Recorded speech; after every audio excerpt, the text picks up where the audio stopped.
Ayan, magandang hapon mga tol. Ayun o, si Kuya Long Hair. Ayan o, dali ba?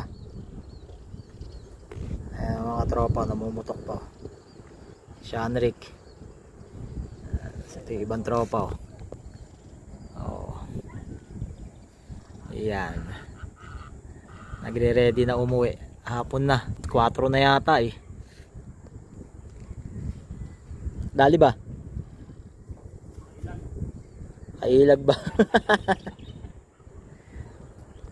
Ayan, dito tayo sa ginagawang tuloy dito sa Bilibiran. Ayan, nakatungtong lang tayo dito. Maganda nga po sa inyo lahat mga tol.